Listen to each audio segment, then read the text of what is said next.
Hello everybody and welcome back to the channel. Hopefully today's video is going to be slightly quieter than the last one. I've remembered to change the gain before I've recorded this, so hopefully I won't be blasting into your eardrums with the force of 1,000 nuclear bombs this time. So today I'm going to continue our series of videos on Napoleon's Guard, and with this formation I thought, well, you know, it's going to be pretty boring, but we've got to get it done to get the whole formation done. But actually, researching it, it's been a lot more interesting than I thought it was going to be. So strap on in, because today we're going to talk about Napoleon's Middle Guard. Now, as always with these videos, we're going to talk about the formation itself. Then we'll have a bit of a chat about what it did on the battlefield. That changed throughout the years as various other units are added and taken away from the Guard. And then finally we're going to talk about the unit in black powder and how it's represented, and do I feel that it represents the units fairly, or if anything else could be done to improve it. So that's today's video, Napoleon's Middle Guard, and without further ado, let's jump on into it. So the first thing I found with the Middle Guard, and I guess it's really quite fitting, is that it's neither one thing nor the other. It's quite a confusing formation. So rather than, I think, work out through it on the basis of the units or things like that, I think the best thing to do is probably to look at it chronologically and start with the beginning and work our way through. So in 1806, the Middle Guard was first founded, and it was made of 4 regiments. So the first 2 of these, the 2nd, or the Grenadiers, and the 2nd Chasseurs, and 2 more regiments called the Fusilier Grenadiers and the Fusilier Chasseurs. So they took their troops from very different sources. We'll start off with the 2nd Grenadiers and the 2nd Chasseurs. So each of these regiments had 4 battalions, and each battalion only had 4 companies, but those companies were a lot bigger than they were in normal French line regiments. So if you've seen the video on the French line, you'll see that the companies there were, kind of around about 100 men, 120 men, maybe 140. Well, these ones were bigger than that, but there were fewer of them. So it means that on the tabletop, the unit's basically the same size as a French line battalion. So they were formed of men of, quote, good character, end quote. So that means that, they hadn't been necessarily arrested for being drunk or looting or things like that, but I think that was kind of flexible. Again, if you look at the video on the French infantry, the individual spirit of a French soldier was quite highly valued by the commanders, and I think it went some way to really making the French the army that they were during the Napoleonic Wars. So as well as being men of good character, they also had to have 6 years' service to qualify as part of the Guard. Now remember, they were raised in 1806, so you've got men who were in the army at least for the Battle of Marengo, probably before, but if nothing else, they'd have been in the army, not necessarily present, but certainly in the army during the Battle of Marengo, and also, perhaps more importantly and a lot more recently, during the Battle of Austerlitz. So these troops were, again, they're coming in that army of 1804 that was found on the Channel coast. They're of the army that won the Battle of Austerlitz. These are high quality troops at the time, certainly comparable to the Old Guard, at least in experience and training, if not quite the morale that the Old Guard suffered from, you could say, or the self-belief that the Old Guard had. So yeah, the good service thing was pretty comparable to other troops at the time. There's reports later on of Middle Guard troops, particularly ones from Spain, being stationed in Paris, and they were robbing and pillaging the streets. In fact, to the extent that quite a few of them got arrested. So yes, no, I think it's a comparative thing. But in spite of all that, it meant that straight away the Middle Guard had 2 units at least, the 2e Grenadier and the 2e Chasseurs, that were made of men that were experienced, tough and loyal, Many of the troops in there would have been with the Emperor since he was first consul, let alone before he was Emperor. So the Middle Guard remained this way, or I should say the 2nd Grenadiers and Chasseurs remained this way, until the reforms of 1809. So it's interesting that they were formed just after the great campaign against the Austrians at Austerlitz, and they were disbanded after the great campaign against the Austrians on the Danube. So the title of the 2nd Grenadiers passed after the unit was disbanded. The 2nd Grenadiers title got passed to the Dutch Grenadiers. Now, I'm currently painting some Dutch Grenadiers up. Some of you may have seen my photograph of them I posted on Facebook. I'm using the Avonpost minis. Very nice. A little static, but you know they're very nice at least. Now, the Dutch Grenadiers were not up to the level of skills that the old Middle Guard were. It was done much more as a political move by Napoleon to show that he really rated the Dutch troops, probably more than he did, to be honest, that he put them into his guard. So they were technically Old Guard, but because they took on the name of the 2nd Grenadiers, I thought I'd talk about them here. I might talk about them in the Old Guard video as well. They're pretty cool. They wore all white uniforms with bearskins. They're an absolutely lovely unit on the tabletop. So the Dutch 2nd Grenadiers, they lasted until 1812, where they were absolutely decimated in the Russian campaign. So that was the end of them. And by that point as well, Napoleon didn't need the Dutch support, and obviously in 1815 the Dutch were against the French anyway. So that was the end of the 2nd Grenadiers in their Dutch Grenadier guise. So that's the Grenadiers and the Chasseurs. But I also mentioned when in 1806 the Middle Guard was formed, there were 2 other regiments as well, the Fusilier Chasseurs and the Fusilier Grenadiers. Now this is really interesting, and I think it's this is sort of what got me really excited about this formation when I was studying it for this video, was that the 2nd Grenadiers, the 2nd Chasseurs, they recruited from troops with 6 years service and good service, as we said. The Fusiliers, however, they recruited from the opposite end of the soldiering spectrum. They would take the best and most promising recruits from each year's levy en masse. Now there was a height, a restriction. I think it was about 5'5", which I mean it's not very tall today, but back then that wasn't too bad. It was actually increased as the war went on. Oddly enough, I'm not really sure why that is. Normally, as wars go on, the restrictions on these things come down, but not for the Middle Guard. So it's the best recruits from each year's intake. And this, I think, it's one of the great strengths and one of the great weaknesses of Napoleon's Guard. I'd like to do a video on it sometime where we discuss the subject at length. But you've basically got a situation where this formation is taking the best out of the line and the best out of the recruits. So you've got a really good, solid unit in the middle, but by doing this, you're weakening both existing line regiments and line regiments that were coming up together. And obviously, if you've been in service for 6 years, then you're probably going to be a corporal by that point. I mean, with the losses at places like Austerlitz, I mean, you might even be sergeant or colour sergeant by this point. And I mean, I don't know necessarily how it works in continental armies, but certainly in the British Army, the NCOs are the sinews that keep the army together. And I think by stripping out these experienced NCOs to put them in the Middle Guard, then you're potentially fatally weakening the line regiments that they're taken out of. Now, that's not to say that there aren't benefits of this, and I'll talk about that at the end. But it's an interesting thing just to keep in mind. Were the Guard siphoning off all the best troops, making their parent units worse? It's an interesting question, I think, to look at. Now, I've often said on this channel, and no one's refuted it yet, so therefore I'm assuming that it's absolutely 100% true. No, not really.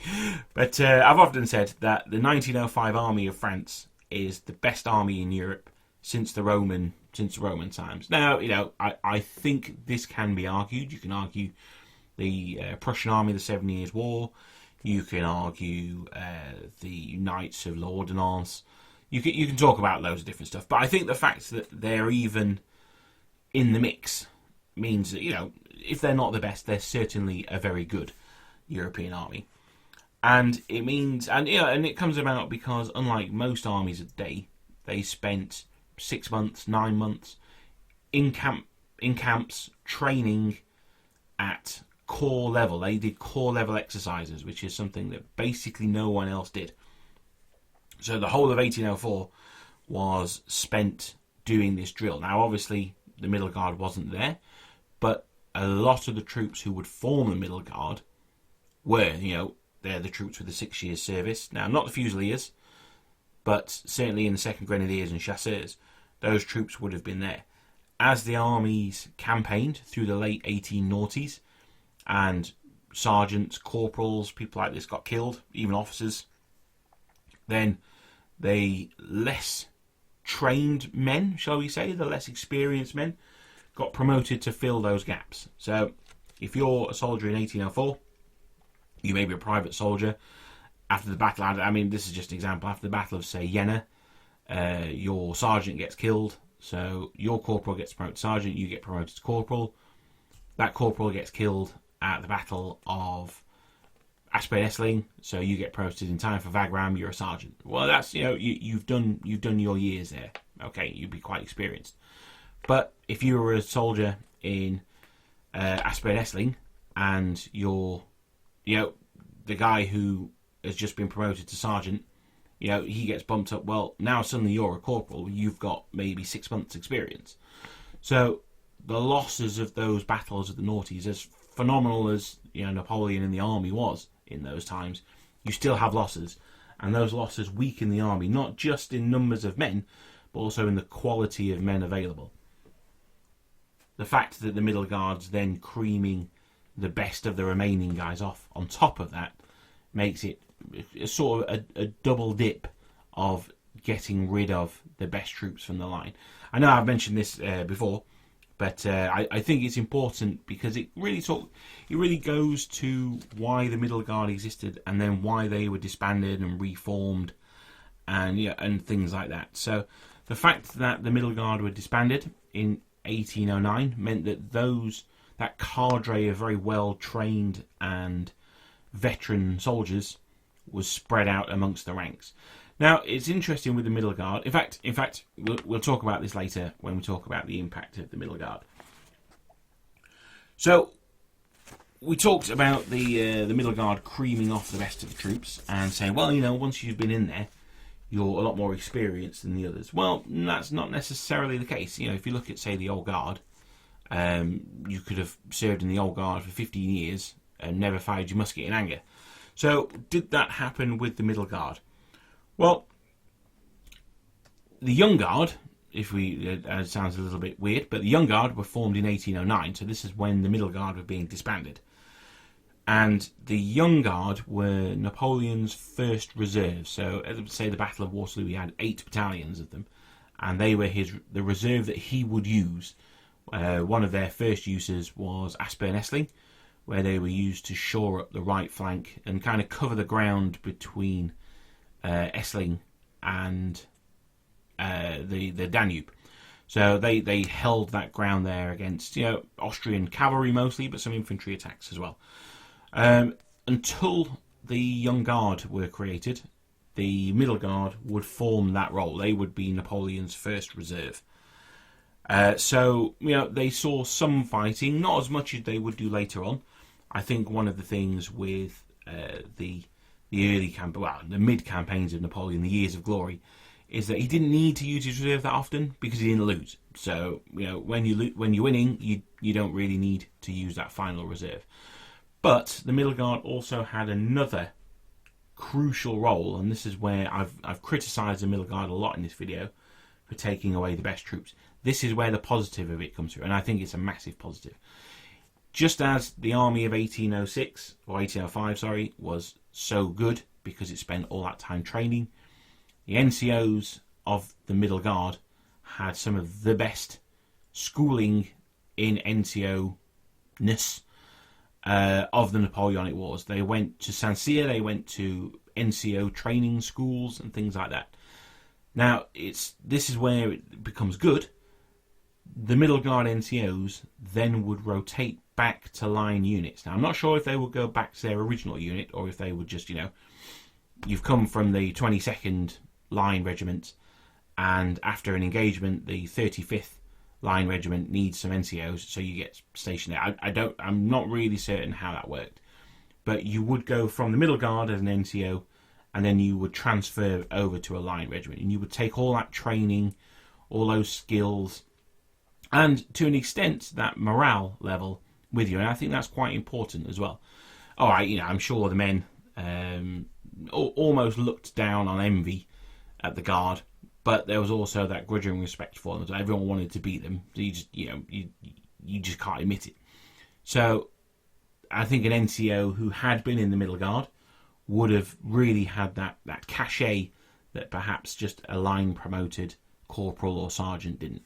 So we got to 1809. The Young Guard has been founded. The Middle Guard's not really required anymore. But that's not the end of the Middle Guard. They were re-raised in 1812. Now, I'm sure we all can work out why that was. Obviously, it was as Napoleon was putting together his Grande Armée for the Russian campaign. It did mean that the poor old Dutch Grenadiers in their lovely white uniforms, they got relegated to the 3rd Grenadiers because the 2nd Grenadiers and 2nd Chasseurs were back, as were, of course, the Fusiliers as well. Slightly different recruitment this time, though, because they were being formed out of perhaps smaller but more experienced armies. They took 500 men from the existing line units, and then they took 1,000 from cadets being trained at Fontainebleau. Now, this is interesting. It's like what I said earlier on. Most of the French soldiers were trained on the march. So, you'd be levied.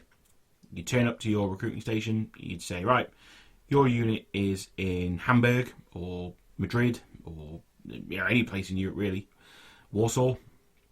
And you'd march with, some NCOs and all the other cadets and, guys returning off leave and all that stuff. And you'd march to your unit and you'd be trained how to use a musket and things like that on the way. The best ones were at training academies, in this case at Fontainebleau. And so these are, shall we say, a higher class of recruit than perhaps the line units would get. So again, it's taking up the best recruits from line units, it's taking up those veterans. One of the things that's certainly a potential is that it helps strengthen line units. When you are told, I remember reading Mark Urban's Rifles, he talks about this, and I think I mentioned it in my British Infantry video, that the British Infantry were told, right, we're forming this new unit, send your 10 best soldiers. Well, you're not going to send your 10 best, are you? No one's going to come and check. You're going to send your 10 worst. So I think because the Guard had that cachet, the units would have sent their best NCOs, but they're still, and also, of course, the mentality in the French army was very different to that of the British army. But there is also the possibility that you could send those troublemakers or those rabble-rousers, those guys who you didn't want around, send them to the Guard, and they can have that sort of that individual spirit, which normally is a good thing, but too much of it can be a bad thing. They'll have that drilled out of them at the Guard school, perhaps. So I think one of the other things as well, and I briefly mentioned it earlier on, is it actually gives soldiers something to aspire to. Now, throughout the 19th and 20th century, the things like adding medals and things like that were really, really important to soldiers. It's a funny thing. It's one of those things where you go into a place as a soldier. What can you aspire to? Well, I can be a sergeant of this unit, and that's about it, really. Certainly in the British Army. The French Army less so, because obviously a lot of their officers were risen from the ranks. Even marshals were risen out of the ranks. But that's for the very, very few. This is a much more achievable goal. If I soldier well, then I'll be accepted into the Guard. And I think that's a I think that's an important thing to do. It's also a career path as well. One might say, well, one day I'm going to be in the Old Guard. I'm going to get the Legion d'Honneur, and I'm going to be a member of the Old Guard. Well, the stepping stone for that is to join the Middle Guard first. So there's that other. It could raise the ability of the individual soldier. Now, obviously, there's no way of measuring this, but it remains a possibility, I would say. So, as we said, of course, the Middle Guard were called back up for the invasion of Russia. Napoleon was getting everyone he could together for this one. And the formation in 1805 had 8,000 men in those 4 regiments of 2 battalions each. So about 1,000 men a battalion. Sounds about right. That's for the whole. Sorry, no, that's the whole guard had a number at 8,000. In 1812, it was over 100,000 strong. Now, obviously, the Old Guard get the prestige for this one, and the Young Guard got the most action and were probably the most numerous. But I would argue that it could be said the Middle Guard were actually the best formation in the Guard. So you've got men in the Young Guard who were very young, potentially too young to really be, at the peak of their abilities. We're talking men at 21 and under, sort of, 17 to 21. The Old Guard, you've got guys who are toughened, they're veterans, but they're toughened 40-year-olds. And a toughened 40-year-old, he's tough, but he's not a toughened 25, 28, 30-year-old. The Romans used to talk about, they had their 3 lines, the triplex aces. And the second line of that were the Principae. They were men in their prime, and they were men from 28 to 32. So even the Romans thought that late 20s was really when you reach the peak of your physical prowess. And I think, having just watched the Wimbledon final, maybe you can make it into your 30s as well. But as a formation, I think, those guys in their late 20s were probably the best troops of the Old Guard. Of the Guard. It's also, we shouldn't just talk about the positives of these things. That toughness, shall we say, could also have expanded into the area of what we would now call war crimes. When I mentioned the Polish Lancers in the Guard Cavalry, light cavalry video, I talked about the uprising in Madrid, and certainly the Middle Guard. One of the Polish Lancers, a guy called Chalapowski, could be. I mean, I'm bad enough at pronouncing French. I think Polish is way out of my wheelhouse. So he wrote his memoirs, and he said about 2,000 peasants and citizens were captured. About 2,000 of these were led out to the city, lined up beneath its wall, and the order was given to a battalion of fusiliers to shoot them. So that's obviously either the Fusiliers, Chasseurs, or Grenadiers. We've got eyewitness accounts of them executing civilians there. Probably not their finest hour, but the war in Spain was particularly brutal. And this soldiering life, this ability for the Middle Guard to go anywhere and do anything almost, be that positive or negative, was a large part of the unit. Now, I mean, that was in 1808, the Spanish thing. So after that, we're talking about the invasion of Russia now, of course. They took part in Smolensk, the Battle of Smolensk. They were involved in the fighting there. Also, in a limited but important way, at Borodino as well. And then, obviously, we've got the retreat from Moscow. Now, the Guard took, obviously, heavy casualties in the retreat from Moscow. Who didn't? The Middle Guard were not terribly badly affected. I mean, they were, obviously, but comparatively, they weren't too bad. As I said just now, you've got guys in the peak of their fitness, the peak of their prime, so that helps. And also being the Guard as well, they got first dibs on most stuff. So the Guard were not necessarily as badly affected as everyone else. And that's just as well, really, because 1813 and 1814, the battle for France, they are used in both attack and defence quite a lot. In contrast to 1806, 7 and 9, when Napoleon was winning all the time, so he didn't need his reserve. In 1813 and 14, he's losing a lot, so he needs his reserve, and especially at the Battle of Leipzig, they were involved there. So the Middle Guard again, they're fighting probably more than the Old Guard, not as much as the Young Guard. I think there's an argument to say that, as I said in the video on the subject, the Young Guard became the most experienced and most veteran unit of the Guard during the end of the war, or towards the end of the war rather. But I think as the war went on, the Middle Guard dropped off in quality. Again, those NCOs getting killed. They're still drawing the best from all the units, but they're not quite the powerhouse that they were towards the end of the 1890s, shall we say. So 1815, they were at the Battle of Waterloo, of course. They formed part of the final attack. Now, there's a lot of controversy about the final attack by the Guard on Mont Saint-Jean. Was it, in fact, the first Grenadiers who fled, or was it the second Grenadiers? Now, the difference there, of course, first Grenadiers, Old Guard, second Grenadiers, Middle Guard. Now, for me personally, I don't think it really matters. The romance of it says that it was the first Guard, but, it doesn't really matter. I think at this point, the Middle Guard were probably as good as the Old Guard. One thing that's quite interesting with the Middle Guard is that the Old Guard they were all given bearskins, or they all kept their bearskins from before. The Middle Guard, not so much. There's a really good variety of headwear that you can give your Middle Guard. You can give them shakos, bearskins, polochems. You can give them all sorts of stuff. And it looks good on the battlefield because it's a unit that's a bit mismatched. But they're guards as well, so normally you'd expect that from militia. If you look at my Russian militia, I quite like to mix in the odd figure there.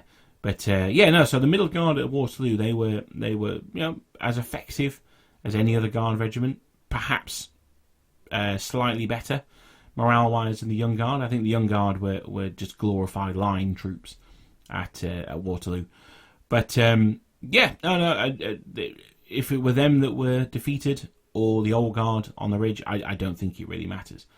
The fact is those two units were probably of equal skill, if not prestige. I think that's the main thing, isn't it? It's a prestige difference. So we've talked about them in their history. We've talked about how they were a great training ground for NCOs. How are they in Black Powder? Well, they get Elite 4+ and Reliable. Now, Reliable's good. It's not essential because you're going to be in column of attack most of the time anyway, so it doesn't hugely matter. But it's nice to have. It makes the unit more flexible, which I think suits the better training that the Middle Guard would have, because it would mean that even in line, you get those benefits. The Elite 4+, I think that's fair enough. The Young Guard get 5+, so that puts them on level with just combined Grenadiers, things like that. And the Old Guard get Elite 3+, which we'll talk about that during the Old Guard video. But Elite 4+ sounds good to me. The troops have got quite a lot of training, even down to a smaller level, and that for me is really what the elite, or one of the things that the elite stat can represent, or the elite special rule rather, can represent, is that it's the officers are incapacitated for whatever reason, but the unit can still function because the command levels so far down can take command as well. So, to me, I think that sounds perfectly fine. What I say in all of these videos is that a unit could do with maybe Tough Fighter. I don't think so in this case. They're not known particularly for being super close combat guys. I think, on the tabletop, they are an effective unit. They're slightly better in combat than line as well. So they're an effective reserve unit. They're not the Supermen of the Old Guard. They're slightly better than the Young Guard. I think that's fair enough. I think their main advantage is as a school for training NCOs, and that's not really something that you can do on the tabletop, except for to give them that elite stat, which in my mind, that helps alleviate that. So there you go. That's the video on Napoleon's Middle Guard. I hope you enjoyed that. The next in this series is probably going to be on the cavalry of the sort of medium cavalry of the Guard. I think I might save the heavy cavalry for later. And then obviously we'll be getting on to the ones I know you'll all be waiting for, the Old Guard. So this video I wanted to limit it to half an hour. It's just now slightly over that. So I want to say thank you very much for listening. Thank you for making it this far. Also, thank you for the feedback on the last video, the one about the vignettes. It's been overwhelmingly supportive. I've been reading the ideas you guys have got in the comments. Some great ideas down there. So thank you very much. Well, I'll certainly be trying some of them out in our next Napoleonic game. So thank you very much for listening. Thank you for sticking with me all the way to the end. And I'll see you next time. Goodbye.